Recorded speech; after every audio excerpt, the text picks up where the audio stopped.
برلمانك wuxuu shaqeyn doonaa inta dastuurka tilmaamay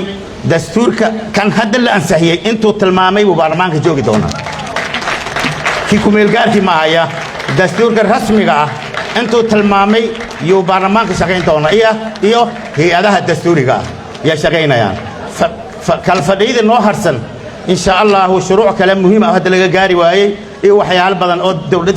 dawladdiska kamid ah yaan hadduu ilaahay yiraahdo fadhiyada noo harsan markaasaan samayn doona hogo jaanisaan siinayna xildhibaanada fasaxga waa u dheeraynaynaa si ay cibaadada u soo gutaan maadaama waqti badan ay xureen ayagoo soo nastay isu soo xiisay yaan isku soo noqon doona xildhibaanadii darhaad la ganaahay oo naga maqnaana waxay limid yihiin xildhibaano kale ay limid yihiin insha Allah fadhiga la soo socdo hal qof inuu naga maqnaado ma rabno waxaan leenahay idinkana imaada ganaaxgeena waa dhamaaday dastuurkeena waa la ansixiyay idinkana imaadan leenahay walaalayaal waxaan naga halaysan ma jiraan wixii naftirkiina jecelayseen oo uleys kale maartay baas idin kala faay markii wixii waa dadaalay waa dhameystirnay guusha waa wada leenahay baarlamaanka uu tobanada aslanahay guushina baarlamaanka uu tobanada leh idinkana waad ka tihiin taasna waxaan leeyahay walaalayaal hal isku yimaado aad aanu gaarday ugu faraxsanahay kaliya waxaan rabaa ilaaha baan ugu shukriinaa aan markii campaign-ku ku jiray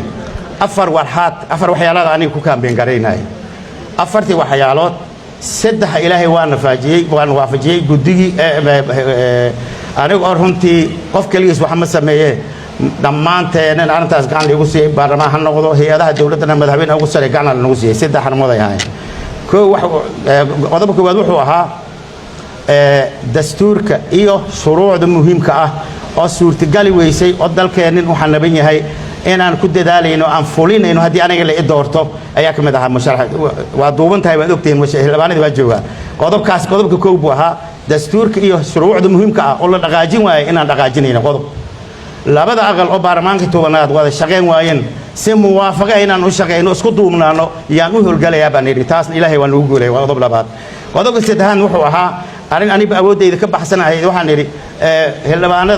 xildhibaan sidiis mashaarkiis asiga ma laha ummadaa la leh inta hadda la qaadanayo waa nagu yeeryihiin xildhibaanada noloshoodana kora loo qaadayaa baan yidhi taasna dawladda maalmadaweyn ugu saaran waa lagu gacansiiyey ayadana waa lagu guulaystay saddexdaas hal qodobo muhiim ah yaa ii haray muxuu ahaa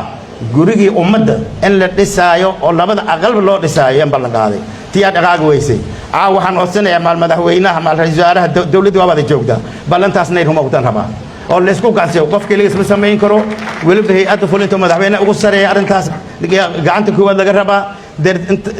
intii aan maaligaas waagaas aan xildhibaano Soomaaliyeed u sheegay saddexdaas ilaahay waa nagu guulayay aniga kaliya dan maaha waa dantii qaranka ahay waxaan ka ololeynahay taas iyo tabar weynay taasna waxaan rajaynayaa iyadana maartay in ballanqaadkeedu balaawan doono insha Allah shidaalka keen laga sameeyay markii soo baxlay la dhisiyo maalmahan la dhisiyo kaasna waxaan u baahanahay in la dhiso intaan baarlamaanka mandatekiisa dhamaanin dhismadaas inay balaawtaan waa codsanaya aad iyo aad u mahadsantihiin